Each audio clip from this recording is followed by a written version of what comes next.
And today we're going to talk about ARP vulnerabilities. I don't know the session previously. I know that was also about ARP and things you can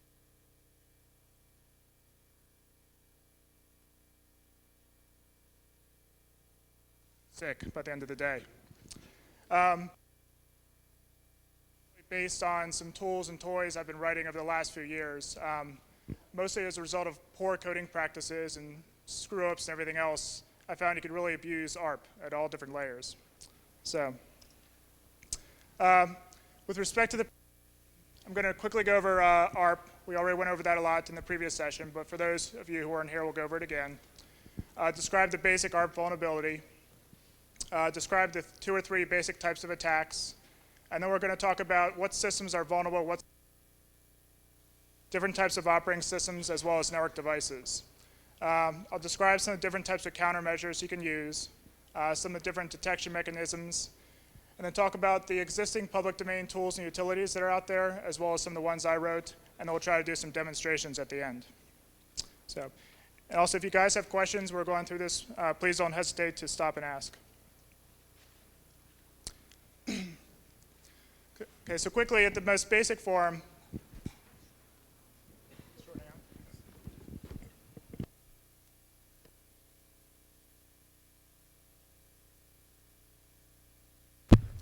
okay.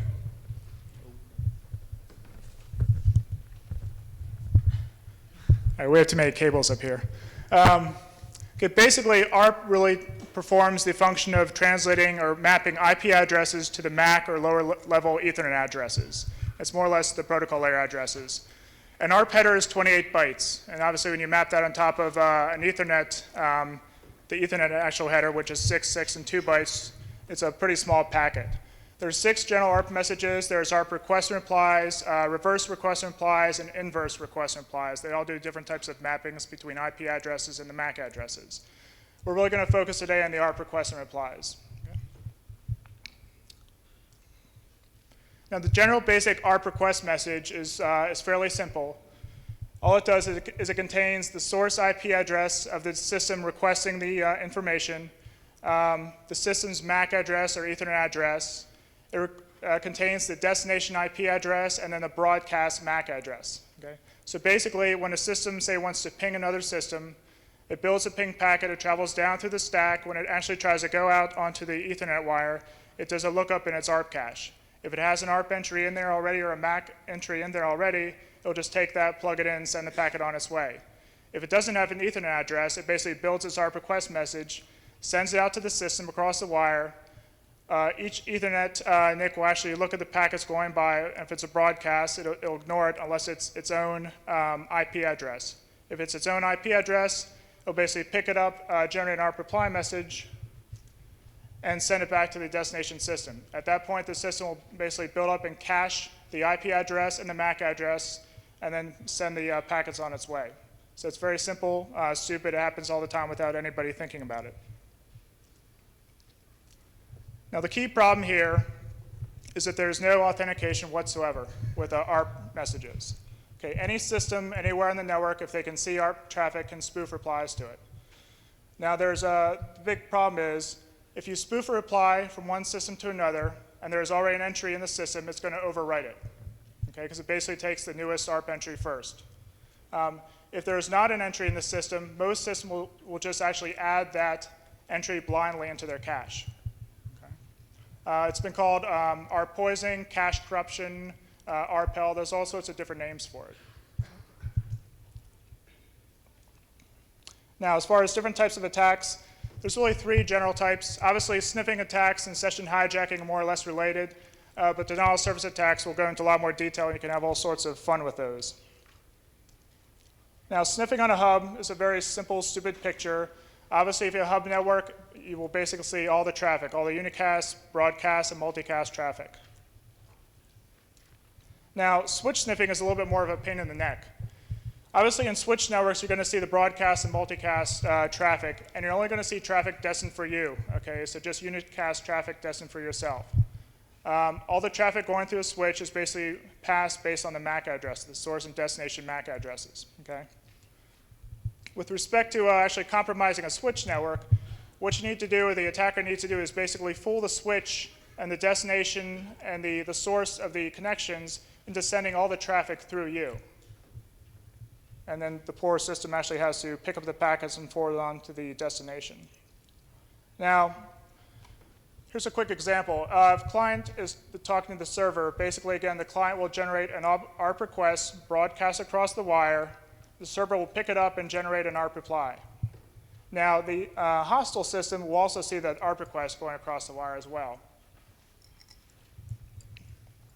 What it's going to do is it's going to generate its own ARP response to that packet. So it's going to basically put the server's IP address into the packet, its own MAC address into the packet, and send it back to the client. And it'll also probably do the same thing to the server. So the client may receive the server ARP reply first, and it's going to cache it. But then it's also going to receive the hostile ARP reply packet as well, and then that packet will actually overwrite the existing entry. And the same thing for the server. So at that point, you can actually control all the traffic between the client and the server on that switch network. Now, if a host says is going out to the internet, so they actually have to go through a router, the same process applies. Basically, the client realizes that the destination is not on its local network. It will forward it on to its default gateway, which is probably going to be some type of router. The hostile host does the same thing. Basically, picks up the message, spoofs the reply back to the client, and spoofs the reply back to the router as well. And yes, the routers will actually cache the bogus replies. And then once again, the client will basically be relaying all the information through the hostile person and then back out through the router, and vice versa. So here's a simple relay configuration. We have an attacker on the wire as well as good old Alice and Bob talking to each other. The attacker has actually spoofed the MAC addresses, as you can see in the bottom, in the lower gray boxes. So you'll notice that the MAC addresses for Bob and Alice's cache is actually the attacker, and the MAC address in Bob's cache for Alice is also the attacker. So when these two systems are talking to each other, everything is actually being passed through the attacker, and the attacker then actually has to repackage the packet and forward it on to the destination. And here it is more or less with arrows. So you can see the sniffer, the attacker, really has kind of double duty. It not only has to pick up the packets and look at the packets to gather the information, but also has to repackage the packets, fix the MAC addresses, then forward the packets on as well. Now, some things in terms of actually using tools like this. There are a few systems, one at least, which we'll talk about in a minute, where the cache cannot be corrupted for some reason. I'm still trying to figure that out, okay? So think of a simple telnet connection, okay? It's bidirectional. Everything you type gets echoed back to you. So even if you can't actually corrupt the cache on that target system, you're still going to be actually corrupting the cache on one end of the stream. So you'll still actually capture at least half of the stream. You may not capture everything coming back, but you'll capture everything going there, okay? The other issue where this may be in effect is when you can use actually permanent ARP entries, and I'll talk about what those are in a few minutes. That's when you actually specify, and at least try to specify, the IP address tied to a certain MAC address and hope that the system keeps that in its cache and doesn't allow anybody else to overwrite it. Now, session hijacking and man-in-the-middle attacks. Obviously, if you can sniff a connection, you can manipulate the contents of the packets. This is pretty easy. The nice thing about this is that you don't have to deal with any type of synchronization issues because you actually have full control over the connection between the client and the server. Okay? All the things with ACK storms and synchronization, et cetera, it doesn't matter because you can do whatever you want to this session stream. Okay, so it makes life a lot easier. It's not, obviously you have the whole issue with making sure the packets and the headers and the counters and synchronization things actually align, but it's a lot easier because you aren't always fighting with either the client or the server trying to resynchronize things. Okay. Now, denial of service is kind of fun. Basically, you can spoof whatever you want to with respect to MAC addresses. They can be either valid MAC addresses or invalid MAC addresses. That means you aren't limited by the type of protocol anymore. You don't have to rely on just sending resets to kill TCP sessions. You can kill ICMP sessions, UDP sessions, or TCP. And you don't have to mess around with looking into sequence numbers, et cetera, et cetera. You can basically, if you can find the person's MAC address, you can just whack the connection. We'll show that in a demonstration later. Okay.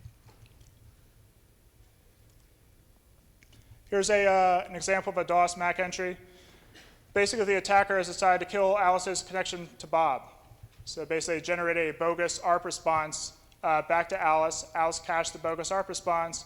And now, for some reason, Alice, if she would look in her cache, would see that she has an entry for Bob for ABC123 for its MAC address. Okay.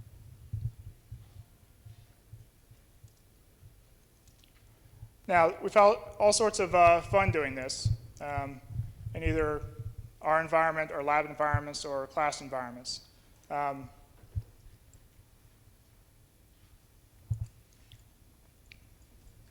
For instance, as we talked before about somebody wanting to surf to the internet or access the internet or access systems, the easiest way to kill them is basically identify what their MAC address is and generate a spoofed ARP response back to them. So two options would be either just change their gateway address, so you want to knock them out from talking to the router anymore, or you can kill their address to the DNS server, so they can't talk to the DNS server anymore. Okay? Now, some people brought up, well, you know, eventually the ARP cache will expire, you have to repopulate, et cetera, et cetera. I mean, that's fine. Obviously, the tools can take care of that. Sometimes it'll range anywhere from a minute to 5 minutes. It's very operating system dependent. Now, IDS systems have been a lot of fun as well, because most people don't set up their IDS systems quite correctly. The worst thing you can do to an IDS system is basically make it single-homed. Because obviously, any time that the network engine, we're talking about network-based IDS systems here, has to talk to the console to report what's going on, it could be traversing the same hostile network as the attacker. So in this case, if we realize that there's a network-based IDS system out there, we can identify where it is and what it's doing, and basically spoof the destination to the router back to the IDS system. Or if for some reason we can't actually corrupt the cache on the IDS system itself, we can just spoof the entry for the IDS system back at the router. At that point, we'll actually kill the connections to the console. So even if the network engine does pick up the attack, it can't actually report it back to the console, and nobody knows what's going on.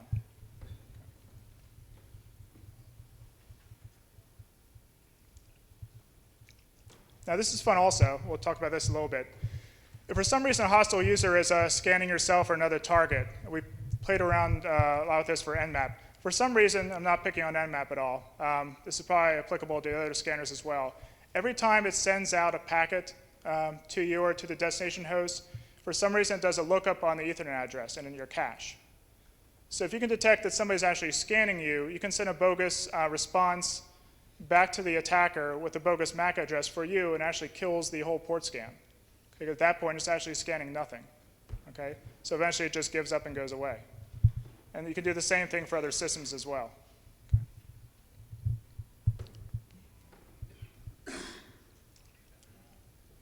Now, switch attacks are fun as well. Obviously, a switch has a limited amount of memory trying to map the IP addresses to the MAC addresses and keeping MAC tables. Obviously, there's a heck of a lot of possible MAC addresses you can use. For some reason, some switches fail if you send them too many MAC addresses. Now, in some cases, the switch will actually fail open, meaning if you send it too many MAC addresses, it actually becomes a hub. Okay, there's no more switching that takes place, everything talks to everybody else, and it gets kind of ugly. In other cases, we know that Netgear switches will actually completely fail, period. Although the lights apparently come on and no traffic goes anywhere else, you actually have to pull the plug and start all over again. Okay? And we haven't done a lot, I guess, with Cisco switches, but there has been, I guess, some performance issues once you actually start filling up the tables. Now, this is probably the most devious thing, and we haven't done too much of this yet. If you can think of viruses and Trojan horses and things, probably the worst thing that could happen would be somebody build a network bomb. Basically, what this tool will do is sit there and passively or actively collect ARP entries across the whole network.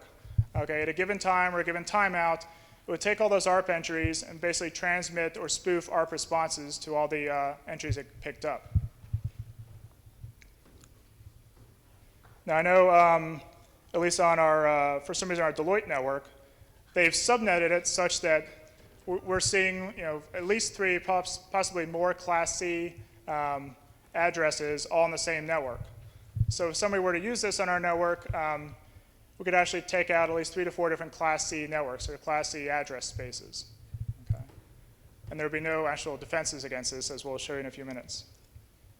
Now, as far as what systems are vulnerable to ARP caches or ARP cache poisoning, basically, if you're running on a Windows environment, you're screwed. Okay? There's nothing you can do about these types of attacks. AIX and HP, Linux, I'm assuming most of Linuxes, FreeBSD, Cisco, and Netgear as well. I put in the versions that we've tested. I'm sure most of the other versions are vulnerable as well. Okay. Yes?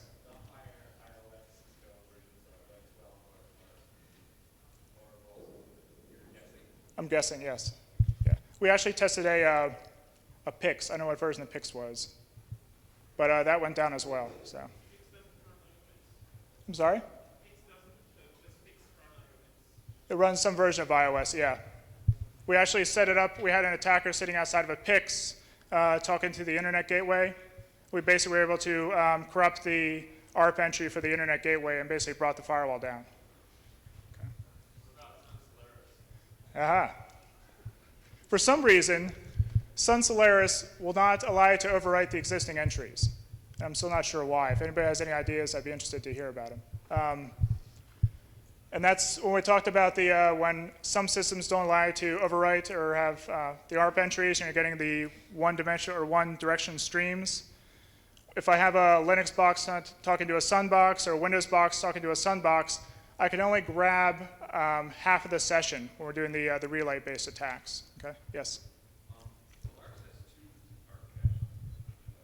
One that's passive and one that's active, where it just basically picks up all the processes over the network and starts caching those without What was the last part? And there's another cache that it just takes actually. Okay. Because when we would yeah.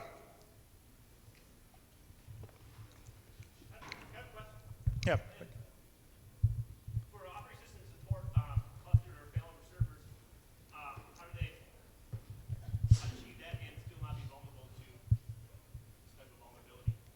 So the question was, Corruption. So if I have two servers that appear as one in like a failover type of situation, they rely on the ability for a network card to fail over, right? So when one system falls over, you switch over. You have to tell everyone else to go to this MAC address. because the question is if you have two servers kind of in a fault-tolerant configuration with two NICs, and so if one server falls over, it automatically rolls over to the second NIC. I guess what can you do about that as far as attacks? Or how, if your cache is non-poisonable, how can you fail over? We probably actually can't fall over. At that point, from a bad guy perspective, you try to identify what it's talking to. So the problem is, even if you're running on a Sun environment, a pure Sun environment, we can't take the cache out. Once you try to leave that environment, talk to anything else, we can take those points out. Okay. So instead of actually attacking the Sun servers, we'd probably actually attack the switch or the routers, talking to that. So it'd make our life a little bit easier. They're Yes. only vulnerable to replacement, right? So how do you know when the ARP entries time out? On Sun, I'm not sure the exact time. I think it's a couple of minutes. Most systems, it's a couple of minutes. 5 minutes, somebody said? Okay, 5 minutes. We just tested on Solaris 2.8. I'm assuming it's really based on the stack, the network stack, so the systems or the versions below that, I'm guessing, are safe as well. I'm not sure. Okay. Yes? I believe you can still do Sun Solaris, but you have to catch it when it expires. Yes, right. If it expires, I think if you could do it, it's more of a timing issue. If it actually sends out a request, you can spoof the reply coming back, then you're okay, because then you basically replace the entry at that point. Because there is no authentication or integrity mechanisms built into ARP, so the first one it gets back, it's going to take. Okay. Anything else? Okay. Okay, let's talk about countermeasures. First thing that would come to mind are firewalls. Most firewalls don't do anything at the ARP level. So basically, standard simple firewalls, freeware firewalls like IPFW and IP filter by Darren Reed, those aren't going to protect you against ARP attacks. Okay? So even if you have ping turned off or ICMP turned off and all the other types of things turned off, we're still going to end up taking you out because we're going to get in below the radar of the firewall. Windows environments, we've played around with network, the Black Eyes product. It actually raises the flag that something weird is going on, but what it detects as the attack is not actually true. It basically says duplicate IP address is the warning, but obviously it's not going to do anything for you. You still fall down. Session encryption, somebody came up with. I mean, session encryption, such as VPNs, IPsec, anything else, SSL. Obviously, if you're doing some type of relay attacks or a sniffing attacks, it's going to prevent against that. It's not going to do anything against denial of service attacks. Authentication is not going to do anything about anything else because we still have full control of the stream. Now, Cisco switches. A couple of months ago, I saw in one of the mail threads, somebody's complaining about ARP cache and ARP poisoning. Somebody said, why don't you use the port security option on Cisco switches? What that does is basically allows you to restrict the type of source MAC address entering into the switch. Okay? So you can actually hard code or specify the MAC addresses tied to a given port. So if you always know a certain system is going to be tied to a certain port in the switch, you can place that in the entry. If another system tries to actually hook up to that port, it's going to identify it and basically shut the port down. You can use it to send alerts, alarms, establish the timeout so it may come back up again after 5 minutes, et cetera, et cetera. Now the problem with this is it only restricts the source MAC addresses. Okay? Now, that doesn't do anything for ARP relay attacks. Why? Because you need to use your own source MAC address to actually do the ARP relay attacks because you want the data to come back to you in the first place. Okay? Certain types of source spoofing attacks. Let's say I'm a bad guy. I want to generate millions and millions of bogus ARP replies across the network, but I want to try to hide my tracks and spoof my source MAC address for some reason so it can't be tracked back to me. Obviously, in this case, the port security would help in that case because it would actually pick up the bogus MAC address, trying to leave that port and enter it into the network and then shut it off. If you're trying to use just general denial of service attacks and you still want to use your own MAC address, this isn't going to protect against that, okay? Because you have a valid MAC address leaving that port, entering into the network, so the denial of service packet will still work. Now, what about hard coding addresses? There's a way, it's usually ARP -S and then the IP address and the MAC address. You can do it with the command line to actually try to permanently or manually add entries into your ARP cache. Now, the problem is that is just a nightmare because you actually have to identify all the systems you want to talk to and try to set that up so that you have a scalability issue. The other problem is, for some reason, some operating system vendors don't support that. And here's basically what we found. If you're on Windows, once again, you're screwed. All right, you type the ARP -S, it'll actually add in the static entry, it looks good, but as soon as a new packet comes in, it's going to overwrite the existing entry, and you're back to square one. Linux and BSC, which we tested, they actually allow you to permanently add the entries in, and once another packet tries to come in, overwrites them, it just ignores it and drops it. Okay. So quickly, the summary. For some reason, hard coding is basically the best defense, but it's not consistent. Because if you're running in a Windows environment, you're in trouble.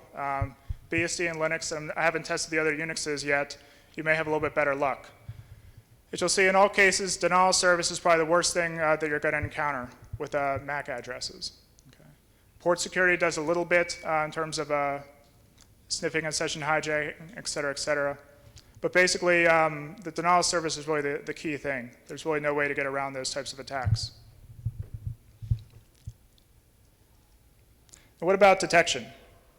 As I talked about earlier, people set up really poor IDS systems are just going to get their pants taken down. And we see this again and again and again, that they put their network engines on a single home box on the hostile network. Okay? If we see that, basically all we do is just cut off the connection between the network engine and the console. Okay? The best thing to do is basically dual home the network monitor and run a separate administration network, security network, whatever you want to call it, so that there's no way for the attacking system to actually take down the connection between the engine and the console itself. Now, we actually did test some IDS systems, but because we don't have enough disclaimers and whatever else, I can't really go into those, but if anybody's interested, I can talk about those offline. We tested ISS and NFR and NetProwler and Dragon as well.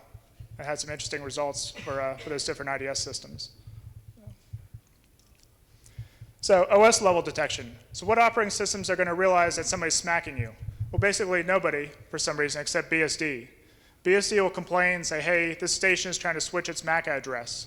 And basically, if your syslog is set up by default, it'll broadcast it across the screen, or at least make an entry in your messages file or wherever you want to put it. Okay. Of course, if you don't have a permanent ARP entry, it's basically saying, hey, somebody just pulled your pants down because it's warning you, but it already happened. Okay, and you basically have the entry in there. We haven't actually tested on Solaris. I don't think, when we did the test, I didn't see anything show up in the syslogs. It just kind of ignores it, yeah. Yes? When it actually detects it, what sign do you get? When it actually detects it what? When BSD does detect, what do you get that says they're detected? I think it's built into at the kernel level. You actually get a little messages dumped out through the syslog facilities saying station X at this IP address is sending you this MAC address. Tries to overwrite it. Okay. I'll actually see if I can show that when we do the demonstrations later. Linux, by default, does not. I haven't actually tweaked the Linux syslog.conf file, but it does not pick it up by default. Okay, so what else can we do? Well, hypothetically, some type of defense would be basically an application which would detect and maintain mappings between the real IP addresses and the real MAC addresses. And if for some reason it could identify the non-standard ARP replies versus the acceptable ones, it would basically generate replies back there. And the key issues that we found with this is that obviously the operating system has to withstand corruption itself. Yes, go ahead. Yes, and I'll talk about that in a few minutes. Yep. The other issue is that the application, it'd be really nice if we could actually fix the broken ARP entries. Okay, so not only would it have to maintain the valid ARP entries, but it could actually go out to the different systems and fix the broken ARP entries on the systems. So, of course, there is no application that does this quite yet. So as far as tools and utilities,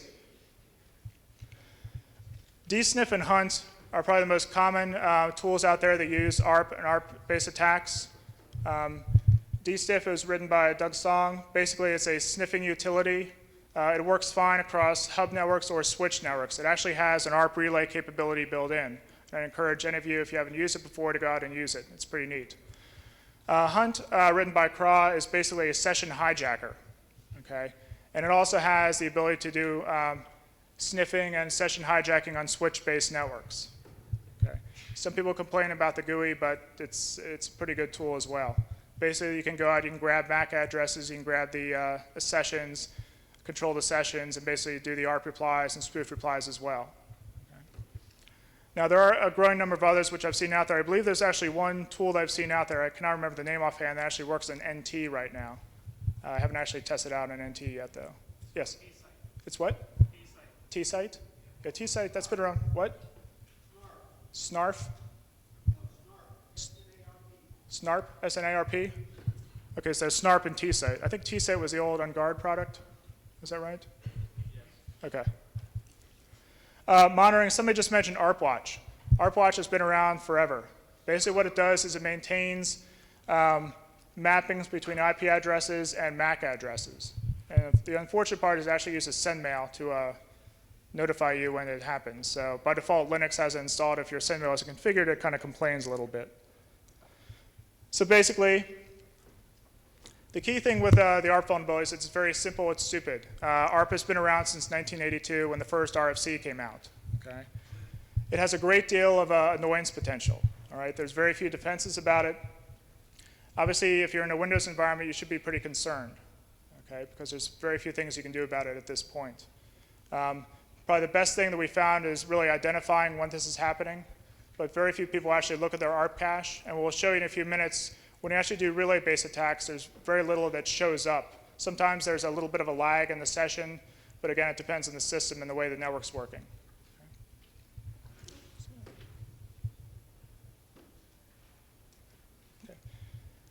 With respect to some things to read about ARP, I have the URLs for both the hunt and the dsniff out there, as well as the references for the RFC. Those are good sources to read about. Okay, any quick questions? Yes? Proposed solution. Honestly, I think the best solution is really the detection application, response application, because I can't see the operating systems all going out and recoding their stacks to prevent this unless they do something similar to what Solaris is doing. Yes? Did you check to see if any of the versions of FreeBSD prior to 4.2 were able to detect? Detect or prevent?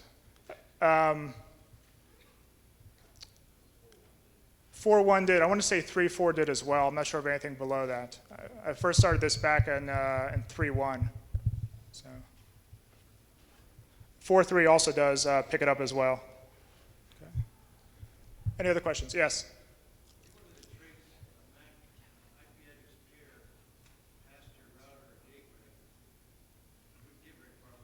Right. That's the key thing. This is a local network-based attack, okay? Somebody actually has to get in there and be able to see the local-based MAC addresses. So once you pass through a router or something, it's all over, okay? It doesn't matter. And that's the key thing. But the concern is if people can put in viruses in your machines and Trojan horses, then they can do this as well. So that's where the concern lies. Yes? Did you also watch for exceptions to TTL, the TTL changing, the hijacking system? Well, in this case, the TTLs actually don't change because the attacking machine, all it does, and I'll show you a relay I wrote, it basically takes in the packet, and all I do is take the packet and just switch the MAC entries on the packet and then ship it right back out again. So I don't tamper or touch anything else within the packet itself. Okay? Yes?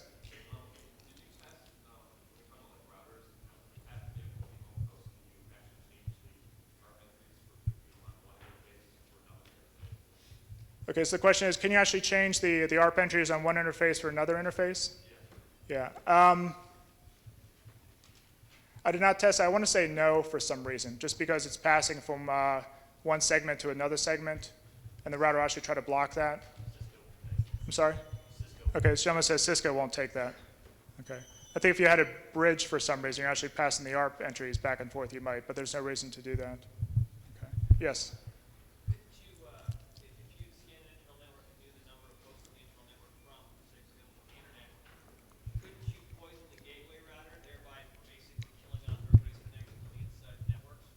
Okay, the question is if you can actually identify all the MAC addresses, ARP addresses on an internal network, couldn't you actually poison the gateway router for that entire network? Is that right? Actually, if you identify the IP address, it's just made up fully ARP entries to the gateway router. Okay, so you can actually identify the IP addresses made up only gateway entries for the router. The key is you'd actually have to get the bogus ARP responses to the router itself and pass on to the network. Okay, so if you're not, unless that router is for some reason passing ARP to the other segment, it's not going to pass it back through. Okay? Any other questions? Okay. Yes, sir.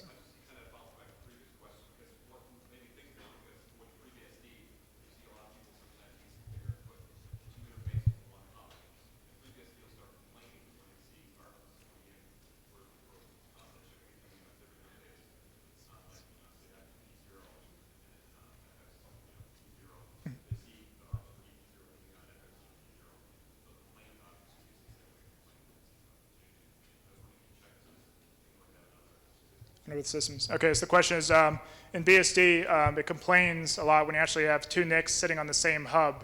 Now, have we checked that with other systems? I have not checked that at all yet, no. That's a good question. Okay. Are there other questions?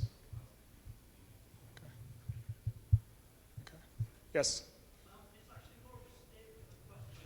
I know certainly in Solaris and Linux, you can actually disable ARP altogether and just have to leave the first entries, which is a possible solution. But I mean, if you've got more than 100 machines, it becomes an admin nightmare. But you know, if you only have 2 or 3 machines, it's good to hide them. Okay. Yeah, the statement was one way to actually be disable ARP on Linux and Solaris and just use the local entries, which obviously would prevent against this type of attack.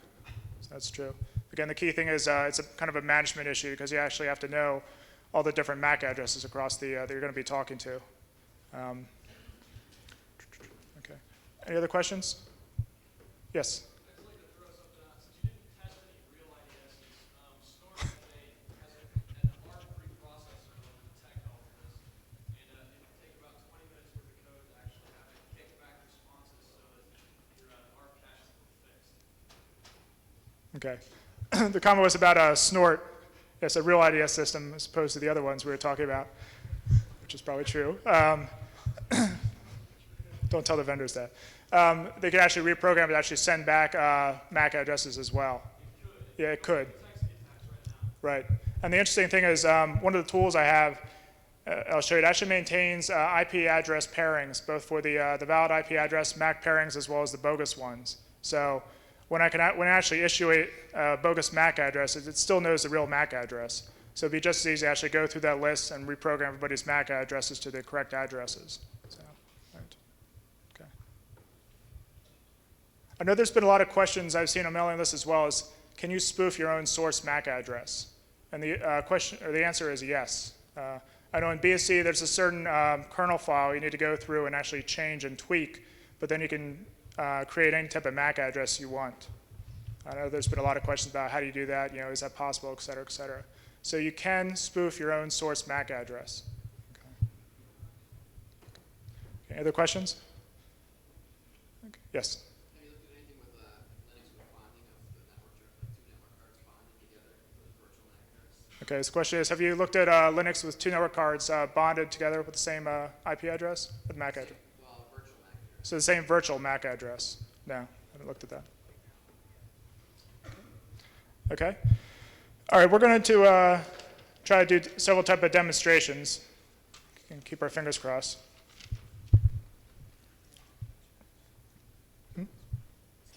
Oh, right. Did you switch out? Hold on.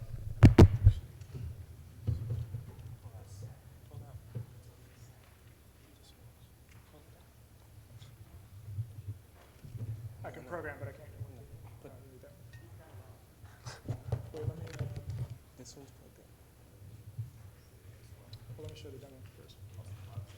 I know. I want to show the demonstration first.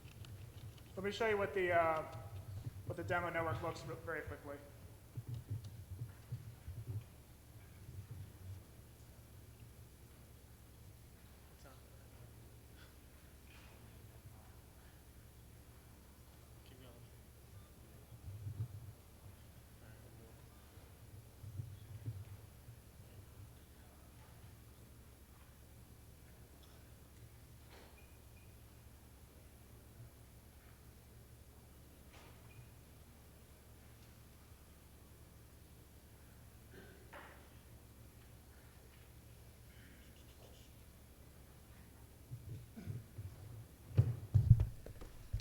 As you can see, we have several different systems on here. We have a Red Hat system. We have the BSD 4.2 system, which we'll actually use to attack all these other poor boxes. We have another, it's actually a Win2K system top in the 10.40.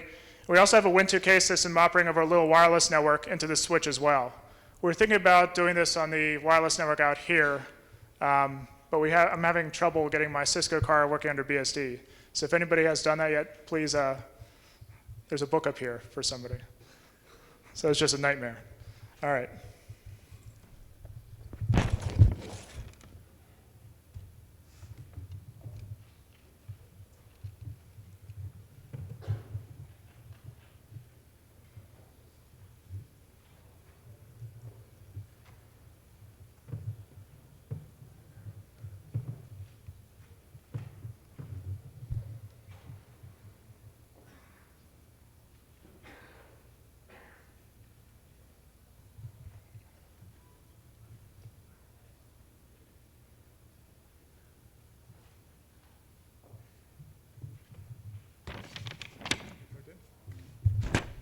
Okay, this is Kevin Kayo. He's going to be, he pulled the short straw. He's going to try to help me on this.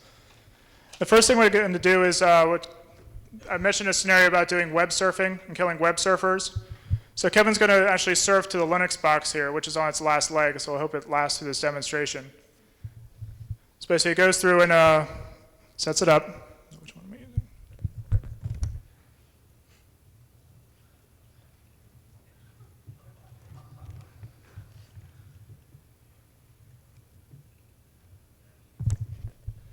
that's a web page we like to use when we, kind of for when we break into client systems. That usually gets their attention.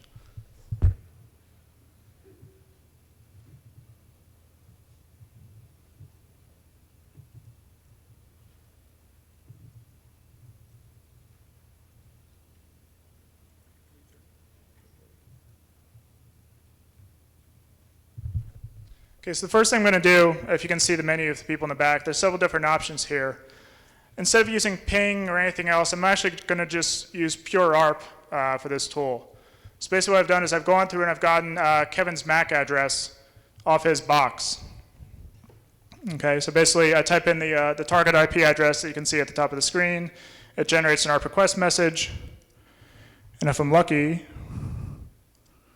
okay, let me pull the screen down.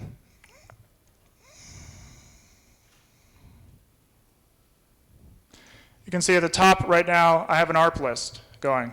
Now this system is actually also operating in passive mode as well. It goes into either active or passive. The whole time this tool is running, it's looking for ARP broadcast requests that go across the wire. So anytime another system is trying to reach another system or their cache times out, it'll actually pick up the broadcast message and fill in this little list, which was fine until I put it on a network that had the 3 Class Cs running on at the same time. I need to fix that. So now that we have the Kevin's MAC address,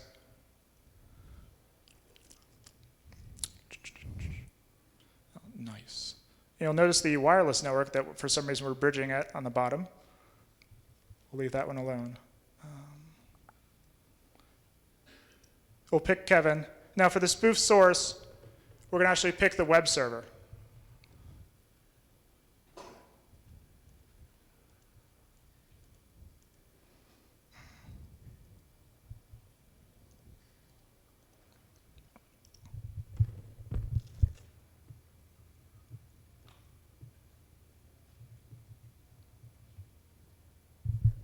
So we'll put in the bogus MAC address and kick it off. Now, hopefully if this works, Kevin will actually try to go back to the website. And he will get no love. You want to pull up your ARP cache? And if he pulls up his ARP cache, can you see it? You probably can't see that at all, but you can actually see the bogus ARP entry in it, the ABCDEF.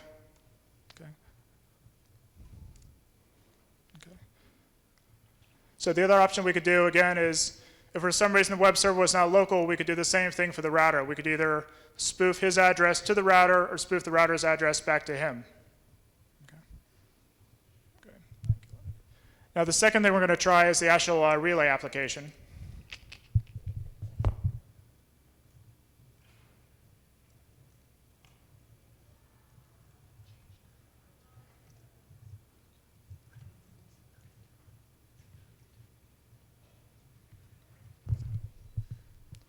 Now this tool is called ARS for the ARP relay system.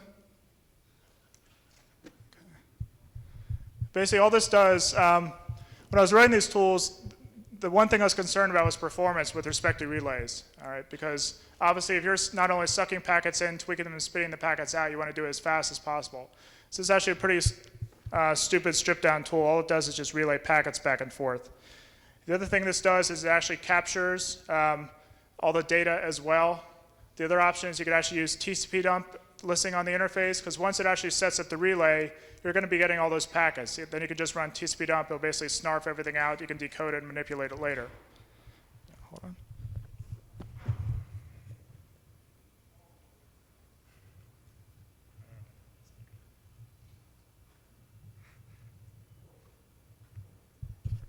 The person who set up the wireless network is going to be in trouble, because we could hurt somebody here.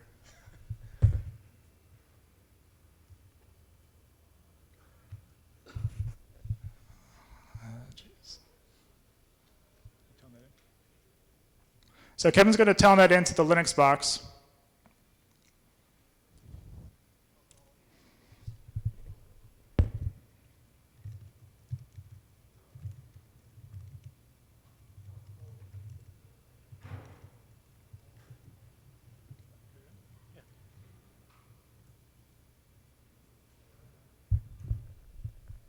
Okay, so now basically what I've done is I've typed 2 IP addresses for the box.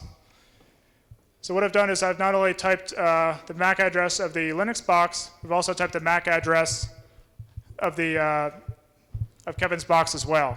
So at this point, what the tool basically does is it goes out, requests the MAC address of both systems if it doesn't know it already for some reason.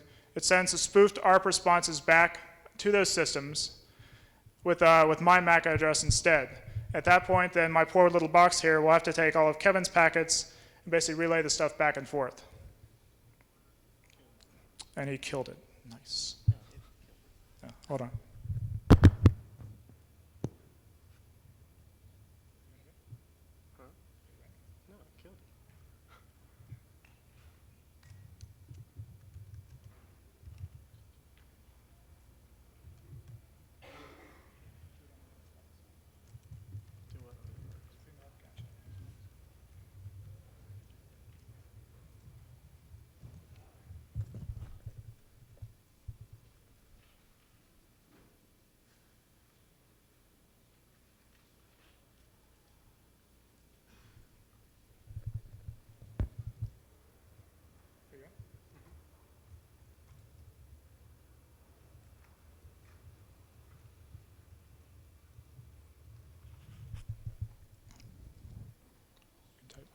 Are you dead?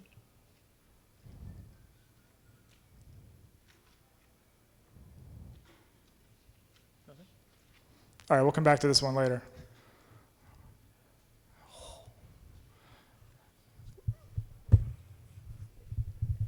All right, the next demo we'll try, as soon as I fix this and come back here later, we're going to try the DOS attack.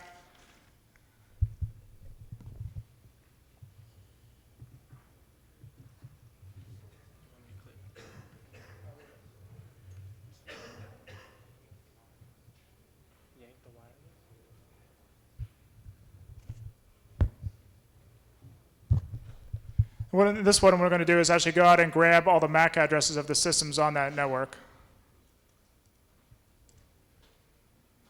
Which actually, as you can see, it's operating in passive mode, so I'm grabbing them already. So you can see I have the two 10 networks are going to be from the wireless network, which for some reason we're picking the traffic up on. And the two 172.16s are actually the other addresses. I'm not sure what the 30.250 is. That's somebody else. Our wireless station is operating in roam mode, as you can see.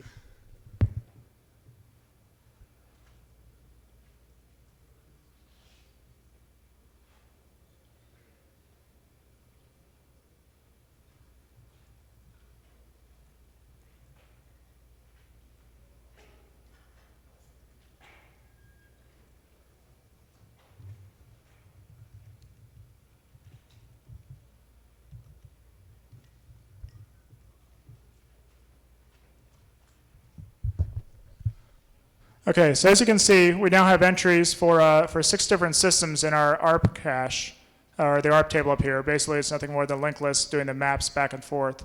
The first column is obviously the index. The first column is, or the second column is the IP address. Third column is the valid MAC address for those. The fourth column is actually the contents of the ARP packet that we picked up or snarfed off the line. So we have 25, which is me, index number 2, 10.30, which is the Linux box, 10.133, which is this box the presentation was on, and 10.40 is Kevin's box. So basically at this point, what we can do is either send bogus MAC addresses to the entire list or do basically point attacks on each one of those.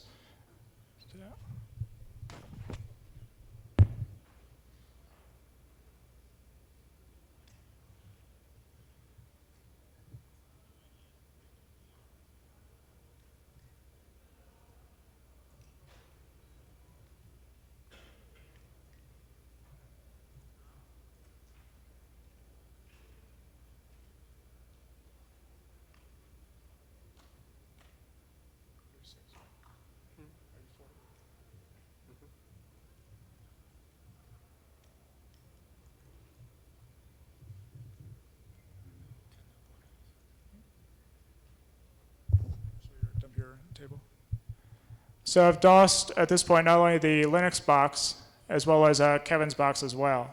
So at this point, these boxes will not ever talk to the default gateway ever again, at least until their ARP cache expires. So the other nice thing about this tool is I actually have the ability to dump out the ARP pairings. It's mostly just for a statistics collection. And the send bogus MAC to the entire list, number 2, there's several different options for that right now in the tool. It'll either go through and pull every system out of the linked list and allow you to specify a given bogus MAC address to send it back, or it actually allows you to go through the entire list, take the entire list again, and generate random MAC addresses and spoof it back. What this does is basically, for every person's ARP cache in every box, it'll actually corrupt every other entry to the other systems on the network that have talked to you at that point. Okay. So it's a flurry of ARP activity, but at that point, pretty much the whole network is down. Okay, the last thing we're going to try is Nmap. And again, as I mentioned about Nmap, every time for some reason Nmap sends a packet out across the wire, and other systems as well, anything that uses sockets for transmitting packets, it always gathers the Ethernet material out of the cache and it generates the packets and sends it across the wire. So if you can actually catch Nmap in its scan, you can actually send a bogus response back to Nmap, and then actually kill the scan.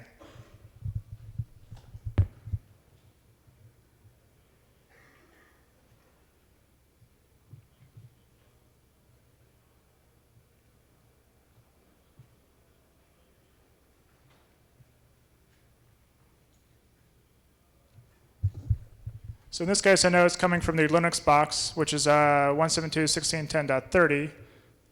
The source I'm actually going to make myself.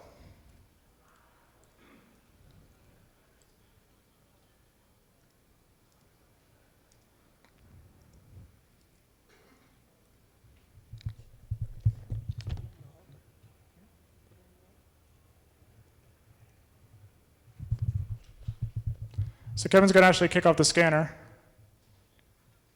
and then let me know when he's going.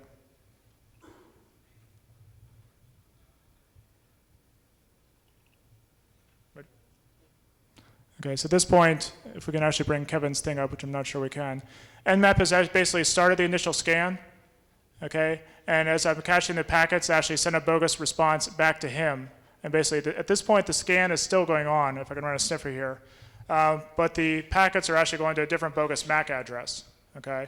So the scan still looks like it's working, but the person actually initiating the scan is not going to get anything back.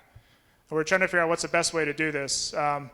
We figure we're going to write a separate tool that basically allows you to specify what ports are valid that you're going to listen on the machine, and anything else, any type of incoming connections, SYN packets, et cetera, anything else. If you receive those and those ports which are not valid, you'll basically spoof the MAC address of yourself back to the originating machine, which will then block any more scans after that. Okay. That way you don't have to sit around here and wait for the scan to start, identify it, and then kick it back. It'll all be automated.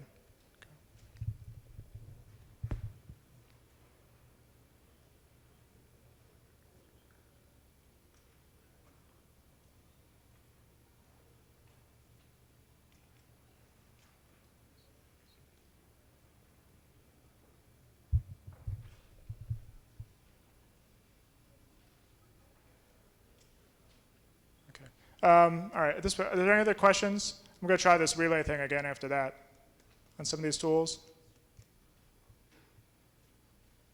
Yeah, at this point, I'm not sure why we're still picking up the wireless networking here. And there's actually some other addresses that are showing up as well. Obviously, number 8, the 169.254.207, that's somebody running DHCP on the wireless network.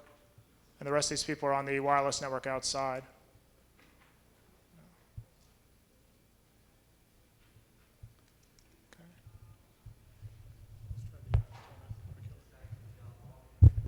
Sorry? Is logging the keystrokes on both sides, you're asking?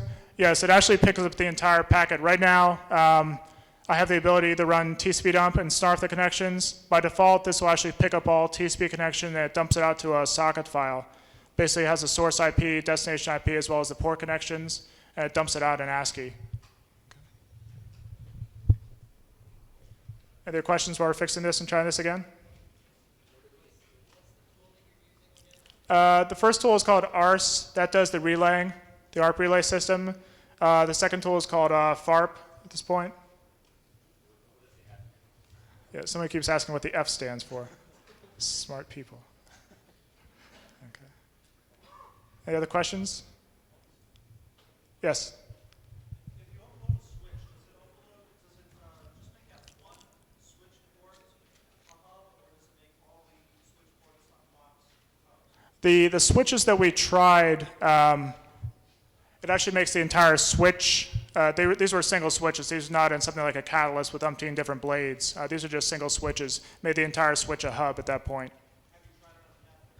We haven't tried it on a catalyst. We tried it on a, let's say, let me qualify that. We tried it on a catalyst, and the biggest thing we could notice we were generating the ARP replies was just a real big performance hit. The thing slowed down to a crawl. I think because it actually had to go through the entire ARP table and identify where it's going to send the stuff. Okay. Yes, another question. Experience with Intel Ether Express switches in regards to this workflow? No, I haven't used those. The question was, have we any experience with the Intel Ether Express switches? And the answer is no.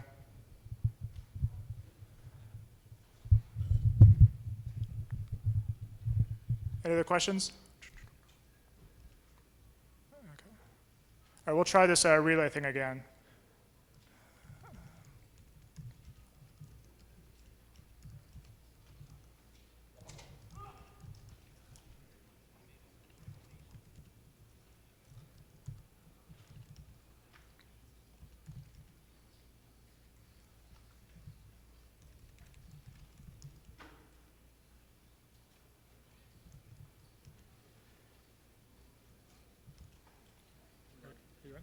Good connection.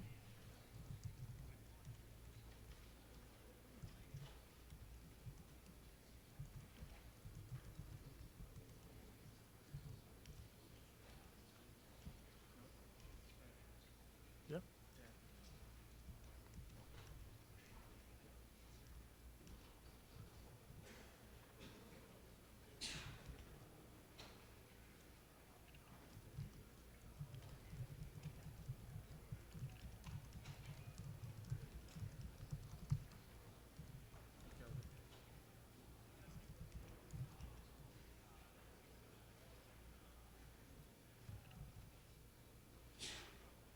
Got the MAC edges? Are you clean Macs? The nice thing about this tool when it works, actually, is that once you actually switch the MAC addresses to yourself, when you actually exit the tool, because it keeps copies of the valid MAC address, it'll actually go back and fix the MAC addresses. So there's actually not even a blip on the connection.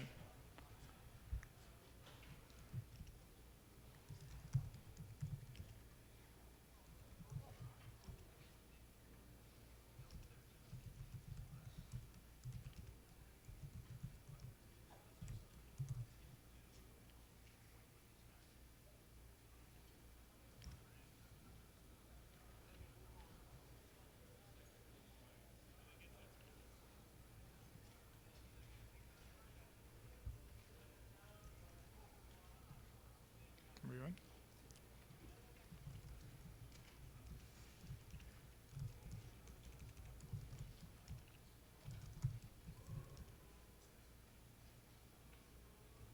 Ah, joy. All right. Okay, it's actually working, finally. Apologize for that. Let's see here. You'll notice that within this directory, there's two files, .log files. Okay, these are, each file is connected to one end of the stream, or one direction of the stream. I know there's obviously a nice way to put this and merge this all together so it looks in one cohesive file. But at this point, this poor box is now relaying all the information between Kevin's box and the Linux box. So you can see this is everything that Kevin is seeing as he's going through this.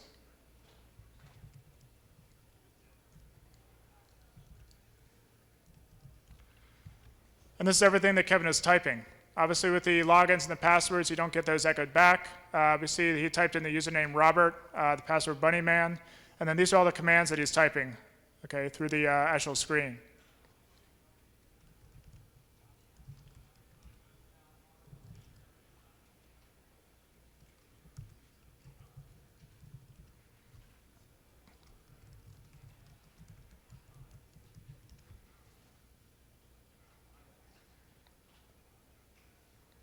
So basically at this point, we're just running a tail on the file itself. So everything he types, we're picking up. So, okay. Now that I have demonstrated this actually does work, I'm going to go back to the original tool itself and actually kill it and stop the relay. Do you still got love? And Kevin still has love. So he's actually still logged into the machine.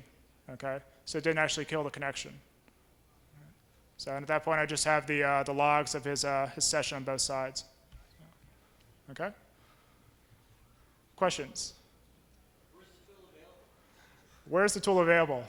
That is a good question. I'm going to try to push this out momentarily, as soon as I clean up some of the interesting bugs. If you're interested in the tool, my email address is on the slides as well as it should be in the presentation. Just send me an email.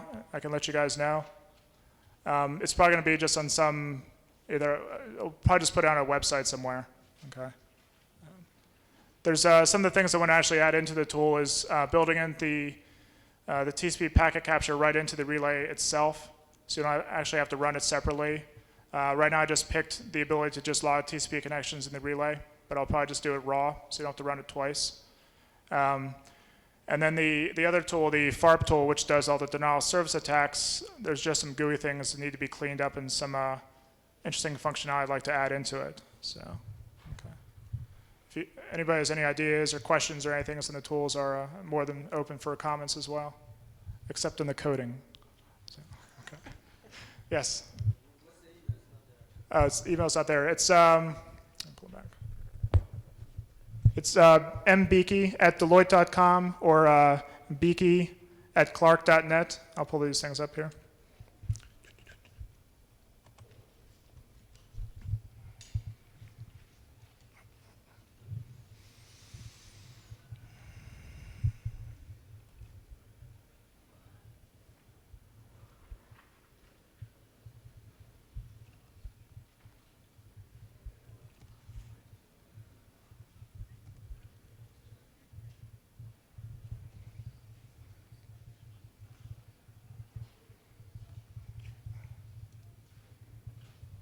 There's the email addresses.